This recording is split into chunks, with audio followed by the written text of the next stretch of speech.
Hi students, मैं Gopal sir आप सभी को साइंस फॉर यू की यूट्यूब चैनल पर स्वागत है। आज हम लोग देखने वाले सोल्यूशन, और सोल्यूशन में जो बेस्ट टॉपिक होता है आइडियल सोल्यूशन, उसको देखने वाले हैं। बट आइडियल सोल्यूशन को समझने से पहले आपको समझना होगा राउल्स लॉ, तो गौर कीजिएगा।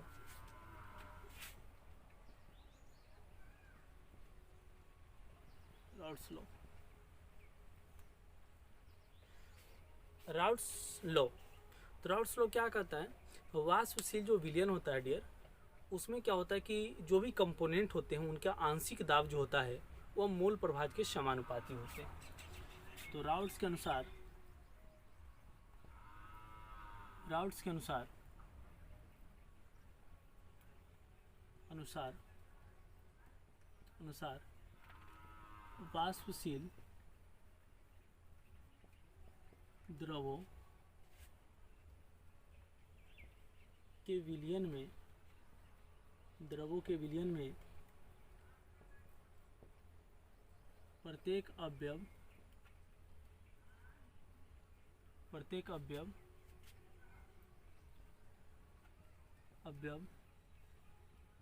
का आंशिक दाब उस अवयव के मूल प्रभाज के समानुपाती होते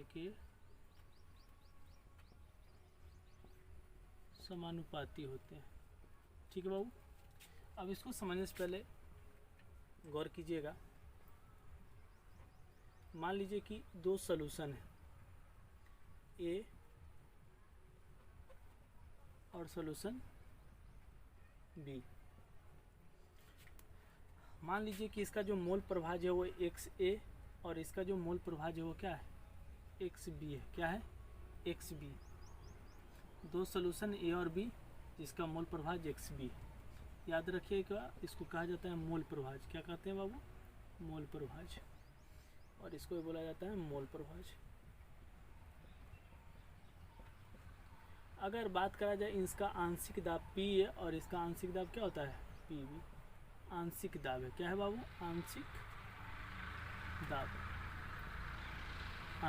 ठीक है बाबू। और इसका आंशिक दाब क्या है, पी ए है। ठीक है बाबू, थोड़ा सा गौर कीजिएगा। राउल्ट साहब ने क्या बोला, वाष्पशील द्रवों के विलयन में प्रत्येक अवयव का आंशिक दाब उस विलयन या उस अवयव के मूल प्रभाज के समानुपाती होता है। तो गौर कीजिए, तो पी ए प्रोपोर्शनल क्या, एक्स ए। तो पी ए अब समानुपाती चिन्ह हटाने के लिए कांस्टेंट, तो के एक्स ए, समीकरण फर्स्ट। थोड़ा सा और गौर कीजिएगा, शुद्ध विलायक के लिए पी ए इक्वल में होता है पी जीरो ए। ठीक है बाबू, यह वाष्प दाब है और इनके लिए जो मोल प्रभाज होता है वह सदैव एक के बराबर होता है। थोड़ा सा और गौर कीजिएगा, तो अगर इसको ऐसे लिख सकते हैं, पी ए, अगर मान लीजिए पी ए इक्वल में पी जीरो ए, ठीक है, तो पी ए की जगह पर आप लिख सकते हो पी जीरो ए और के, तो के और एक्स की जगह पर क्या, के इंटू वन लिख सकते हैं। तो यहाँ से आपको के का मान निकल जाएगा, के इक्वल में पी जीरो ए। अब समीकरण एक में के का मान रखने पर, के का मान रखने पर तो गौर कीजिएगा, समीकरण एक क्या है, पी ए, के का मान क्या है, तब पी जीरो ए और क्या है, एक्स ए, तो एक्स ए, ये निकल गया। अगर मान लीजिए कि अगर बी के लिए निकालते तो पी बी इक्वल में P zero B X B, A निकल गया बाबू। थोड़ा सा गौर करना, इसमें क्या होता है, ग्राफ का इम्पोर्टेंट रोल होता है, तो सो आप गौर कीजिएगा। जैसे मान लीजिए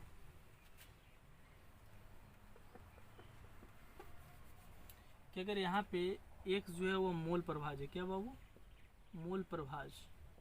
क्या है, मोल प्रभाज। ठीक है बाबू। अब इस मूल प्रभाज, अगर ये मूल प्रभाज बढ़ेगा, वाष्पदाब बढ़ेगा ही बढ़ेगा। तो अगर मान लीजिए कि x1 मूल प्रभाज तो वाष्पदाब P1, x2 मूल प्रभाज तो वाष्पदाब P2, अगर मूल प्रभाज x3 तो वाष्पदाब P3। तो ग्राफ कुछ इस प्रकार से तीनों बिंदु को स्पर्श करते हुए निकल जाता है। यानी कह सकते हो कि मूल प्रभाज बढ़ेगा चला तो क्या हो जाएगा कि आपका वाष्पदाब बढ़ेगा। ठीक है, मूल प्रभाज क्या है, बढ़ेगा तो आपका वाष्पदाब बढ़ेगा। ठीक है, याद रखिएगा। तो चलिए जो राउत साहब ने जो ग्राफ बतलाया उसको गौर करते हैं। तो राउत साहब ने कुछ इस प्रकार ग्राफ दिया, समझिएगा। अगर मान लीजिए कि एक्स बी इक्वल में 0, फिर क्या होता है, मोल फ्रैक्शन होता है, पता है, मोल प्रभाज पता है, मोल फ्रैक्शन। तो हो जाता है एक्स बी इक्वल में क्या, 1 हो जाता है मोल प्रभाज। तो अगर मान लीजिए वाष्पदाब बढ़ेगा इधर, तो इस मान लीजिए कि यह मोल प्रभाज बढ़ के कहाँ तक हो जा रहा है, 1 तक हो जा रहा है। तो ग्राफ कुछ इस प्रकार बनेगा।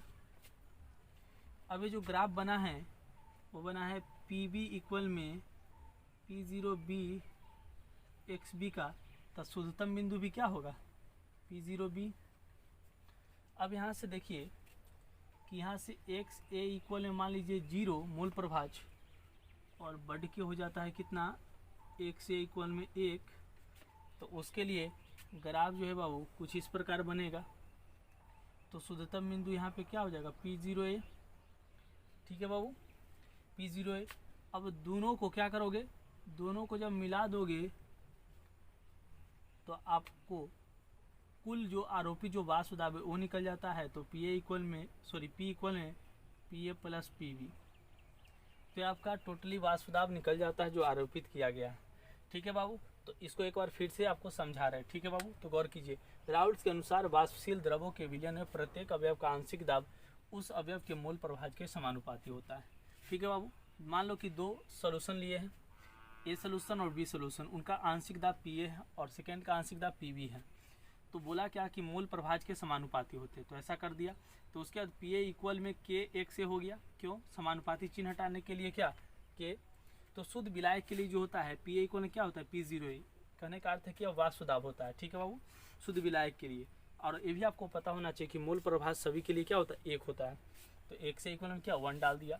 तो अब क्या है कि आपको K का वैल्यू आ गया है P0A। अब उसी K का वैल्यू को समीकरण 1 में डाल दिया तो PA इक्वल में P0A और 1 से आ गया। उसी प्रकार से अगर दूसरे विलयन का निकालते तो PB इक्वल में P0B और XB आ जाता। गौर कीजिए, आपको पता होना चाहिए कि अगर ग्राफ बतलाता है कि मूल प्रभाज बढ़ेगा तो वाष्पदाब बढ़ेगा। तो मान लीजिए कि मूल प्रभाज XB इक्वल में 0 है, वहाँ से बढ़ के 1 हो जा रहा है। तो मूल प्रभाज जब बढ़ेगा तो वहाँ पे शुद्धतम बिंदु क्या प्राप्त हो जाएगा, P0B। ठीक है बाबू, थोड़ा सा फिर गौर करना। अगर मान लो कि मूल प्रभाज इधर से, अगर इसको मान लो कि वाष्पदाब इधर बढ़ा रहे हैं, पहले फिर से समझाते हैं। मान लो कि वाष्पदाब इधर बढ़ाएं, वाष्पदाब इधर बढ़ाएं। ठीक है बाबू, पहले तो मूल प्रभाज बढ़ेगा तो वाष्पदाब इधर बढ़ेगा। तो वाष्पदाब इधर बढ़ेगा तो मध्य बिंदु क्या, PB इक्वल में P0B XB प्राप्त हो जाता है, जहाँ शुद्धतम बिंदु P0B प्राप्त हो जाता है।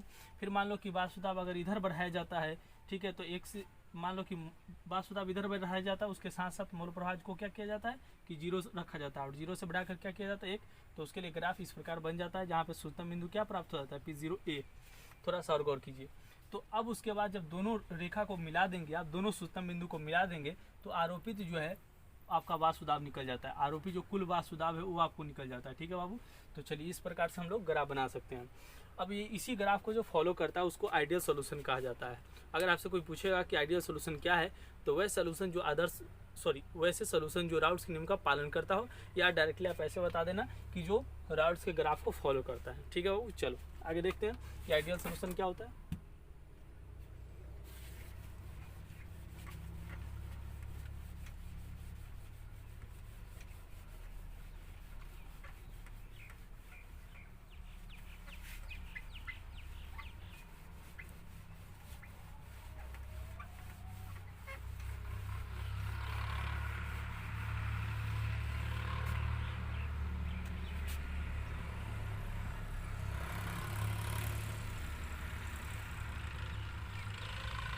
इसको बोला जाता है आइडियल सोल्यूशन।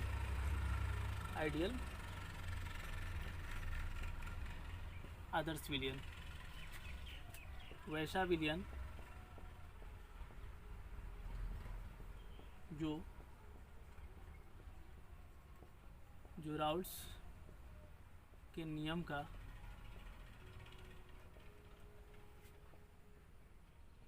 पालन करता हो,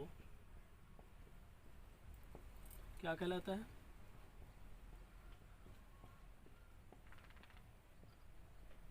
आदर्श विलयन कहा जाता है, आदर्श विलयन कहा जाता है। तो मान लो कि ए पॉइंट कहता है पी ए इक्वल में P0A XA और PB इक्वल में P0B और XB। तो जो इसका पालन करता है, अर्थात राउल्ट्स के नियम का पालन करता है, वह क्या कहलाता है? आदर्श विलयन।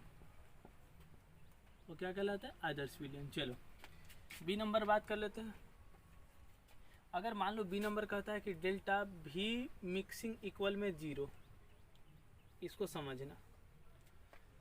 मान लो कि दो कंपोनेंट लिए हैं ए और दूसरा कंपोनेंट बी है। जब दोनों को क्या करोगे? मिक्स करते हैं। दोनों को क्या करोगे? मिक्स करोगे। दोनों को जब मिक्स करते बाबू, ऐड कर दो, तो एक प्रकार का सॉल्यूशन बनता है। एक प्रकार का क्या बनता है? सॉल्यूशन, यानी विलयन बनता है। मान लो कि यह 300 ml का है और इसका जो आयतन है वो 200 ml है। जब मिलता है तो कितना हो जाता है? 500 ml का हो जाता है। थोड़ा सा गौर करना कि अगर मान लो कि लास्ट में बना है और ये पहले था, तो दोनों को जब ऐड किए तो कितना बनता है? V1 इक्वल में 500 ml। कितना बनता है बाबू? 500 ml। और जो V2 है वो कितना बनता है? 500 ml बनता है। क्या बनता है? V2 इक्वल है 500 ml, क्योंकि अब बाद में बना। तो आप ऐसा कह दो कि डेल्टा V इक्वल में V2 माइनस V1 होता है। पता है आपको? डेल्टा V इक्वल में 500 और माइनस 500 करोगे तो क्या आ जाता है? इसलिए डेल्टा V मिक्सिंग इक्वल में क्या? 0 आ जाता है। मतलब मेरा कहने का अर्थ है कि जब आप दो या दो से अधिक कंपोनेंट को मिलाते हो तो उसके क्या आयतन में कोई परिवर्तन नहीं देखने को मिलता है। जैसा मेरा कहने का ये अर्थ हो बाबू, क्यों किसी प्रकार का कोई रासायनिक अभिक्रिया नहीं हो पाता है और सॉल्यूशन बनता है तो कोई रासायनिक अभिक्रिया होता भी नहीं है। ठीक है, क्योंकि आपको पता होना चाहिए सॉल्यूशन दो या दो से अधिक पदार्थों के समांगी मिश्रण को कहा जाता है। जब दोनों को मिला दिए तो देखो कि दोनों का जो आयतन है वह क्या है? डेल्टा भी मिक्सिंग 0 हो जाता है। मिलाने के बाद भी इसका कोई इफेक्ट नहीं होता है, याद रहे। ठीक है बाबू, चलो आगे देखते हैं।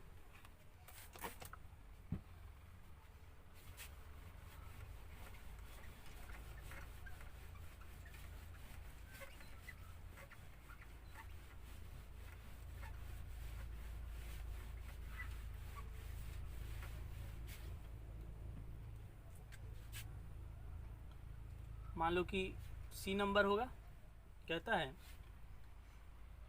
कि डेल्टा H मिक्सिंग 0। थोड़ा सा गौर करना। जैसे मान लो कि दो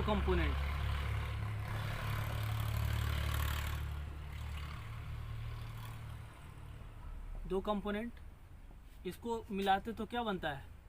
एक सॉल्यूशन बनता है। एक सॉल्यूशन बनता है। जैसे मान लो कि शुगर और प्लस वाटर हो।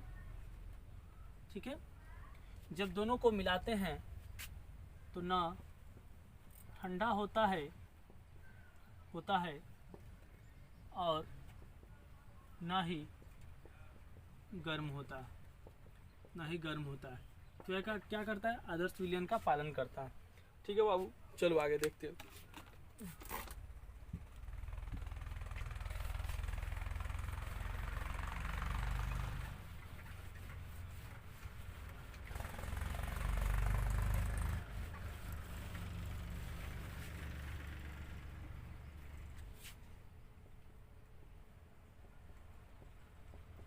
आदर्श विलयन बनने के लिए आदर्श विलयन बनने के लिए थोड़ा सा गौर कीजिएगा। अब आदर्श विलयन बनने के लिए क्या शर्त होना चाहिए? कैसे कैसे उनका जो पार्टिकल्स उनका व्यवहार कैसा होना चाहिए, बिहेवियर कैसा होना चाहिए, तो गौर कीजिएगा। जैसे मान लीजिए कि ए इक्वल में बी इक्वल में क्या ए बी बनता है, विलेय विलायक और उसके बाद बनता है क्या विलियन। तो याद रखिएगा विलेय विलायक और विलियन के बीच जो लगने वाले आकर्षण बल है या आकर्षण है वो क्या होना चाहिए, आपस में बराबर होना चाहिए, तभी वह आदर्श विलयन का निर्माण कर सकेगा। तो आप ऐसा कह सकते हो कि विलेय और विलायक के मध्य लगने वाले आकर्षण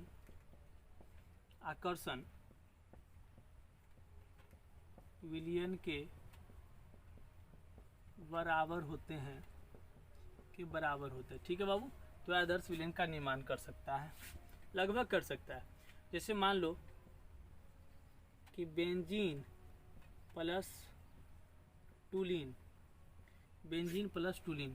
तो बेंजीन कहने का अर्थ हुआ कि C6H6 और टूलिन करने का अर्थ है C6H5 और CH3। इसको आप ऐसे भी ड्रॉ कर सकते हो। तो ये बेंजीन और इसमें एक CH3, तो ये लगभग बना सकते हैं, ठीक है बाबू। इसी प्रकार से नेक्स्ट भी ले सकते हो, जैसे N hexane plus N heptane. तो ये जो है बाबू इनके बीच लगने वाले जो आकर्षण होते हैं वो क्या होते हैं कि मध्य जो आकर्षण लगते हैं, ठीक है, वो क्या होते हैं, दोनों के बराबर होते, लगभग बराबर होते हैं, जिसके कारण आप कह सकते हो कि आदर्श विलयन बनने के लिए या लगभग तैयार रहते हैं या बना सकते हैं, ऐसा कह सकते हो, ठीक है बाबू। तो ऐसे ही हम लोग क्या करते हैं, आदर्श विलयन बनने के लिए कंडीशन रखते हैं, और वहाँ पे क्या है, विलेय और विलायक के जो मध्य लगने वाले आकर्षण है वो विलयन के बराबर होते हैं। जैसे बेंजीन प्लस टूलिन, तो क्या है कि दोनों जो है वो लगभग सोल्यूशन का निर्माण कर सकता है। किस प्रकार का सोल्यूशन का निर्माण कर सकता है, तो आइडियल सोल्यूशन का निर्माण लगभग कर सकता है। तो बस आज के लिए इतना ही।